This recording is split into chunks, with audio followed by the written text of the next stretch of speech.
اکثر سوال کیا جاتا ہے کہ سیمن انالیسس کی جو رپورٹ ہے وہ کتنے دن بعد کروانی چاہیے، یعنی کہ بیوی سے ہم بستری کرنے کے بعد آپ نے کتنے دن بعد رپورٹ کروانی ہے۔ تو آج کے اپنے لیکچر میں نے آپ کو یہ بتانا ہے کہ بیوی سے ہم بستری کرنے کے بعد سیمن انالیسس کی جو رپورٹ ہے نا وہ آپ نے کتنے دن بعد کروانی۔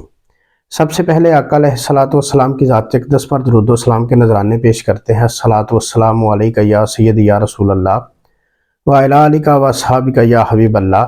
الصلوۃ والسلام علیک یا سید یا نور اللہ وعلی آلک و اصحابک یا رحمت للعالمین۔ میرا نام ہے ڈاکٹر عثمان الیاس اور میں اپنے یوٹیوب چینل ڈاکٹر عثمان آفیشل پر آپ تمام دوستوں کو خوش آمدید کہتا ہوں۔ سب سے پہلے تو جن دوستوں نے میرا یوٹیوب چینل سبسکرائب نہیں کیا ان سے میں ریکویسٹ کروں گا کہ وہ میرے یوٹیوب چینل کو لازمی سبسکرائب کریں اور بیل آئیکن کو لازمی پریس کریں تاکہ میری ہر نئی آنے والی ویڈیو آپ تک سب سے پہلے پہنچ سکے۔ تو آج کے لیکچر میں نے آپ کو بتانا ہے کہ کتنے دن بعد بیوی سے ہم بستری کرنے کے آپ نے سیمن انالیسس کی رپورٹ کروانی ہے۔ بہت سارے ڈاکٹرز اور حکماء حضرات جو ہیں وہ کوئی 3 دن کا ٹائم دیتا ہے، کوئی 4 دن کا ٹائم دیتا ہے، کوئی 5 دن کا ٹائم دیتا ہے، کوئی 1 ہفتے کا ٹائم دیتا ہے۔ لیکن آج میں آپ کو ایگزیکٹ میں نے بتانا ہے کہ کتنے دن بعد اگر آپ رپورٹ کروائیں گے تو آپ کے ریزلٹس جو ہیں وہ تسلی بخش ہوں گے۔ دیکھیں، کچھ لوگوں کا یہ خیال ہوتا ہے کہ بیوی سے ہم بستری کرنے کے بعد جتنے زیادہ دن گزریں گے، زیادہ دن بعد اگر آپ رپورٹ کروائیں گے تو آپ کا آپ کے ریزلٹس جو ہیں وہ اچھے آئیں گے۔ بھائی جان، ایسا نہیں ہوتا۔ جتنے دن زیادہ گزر جاتے ہیں اتنے آپ کے سپرمز جو ہیں وہ ویک ہو جاتے ہیں۔ 1 ہفتے کے بعد آپ کے سپرمز ویک ہونا شروع ہو جاتے ہیں، ٹھیک ہے۔ اس کے بعد اگر 1 ہفتے کے بعد آپ نے رپورٹ کروانی ہے نا تو آپ کے سپرمز جو ہیں وہ کم کاؤنٹ ہوں گے، ٹھیک ہے۔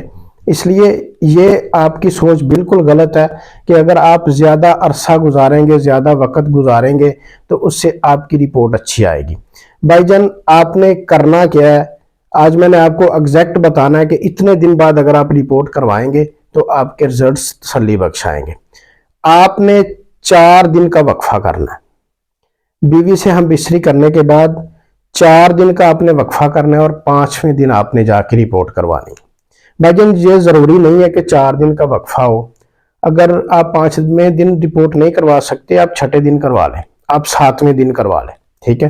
اس سے زیادہ اگر آپ ویٹ کریں گے تو آپ کے سپرم اکاؤنٹ کم آئیں گے، ٹھیک ہے۔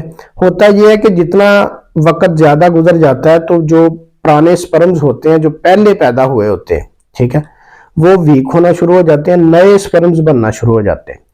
4 دن کے بعد اگر آپ رپورٹ کروائیں گے تو 4 دن میں آپ کے سپرمز جو ہیں وہ میچور ہو جاتے ہیں اور اس کے بعد جو رپورٹ ہوتی ہے اس میں الحمدللہ آپ کے ریزلٹس اچھے آتے ہیں، ٹھیک ہے۔ اس لیے آپ نے جب بھی رپورٹ کروانی ہے 4 دن کا وقفہ ہونا چاہیے، 5ویں دن آپ نے جا کے رپورٹ کروانی ہے۔ انشاءاللہ اللہ کے فضل و کرم سے جو رپورٹ آئے گی وہ تسلی بخش ہوگی۔ اس کے ساتھ ہی مجھے اجازت دیجیے، بہت جلد ایک نئے لیکچر کے ساتھ آپ کی خدمت میں حاضر ہوں گے۔ تب تک کے لیے اللہ حافظ۔ السلام علیکم ورحمۃ اللہ وبرکاتہ۔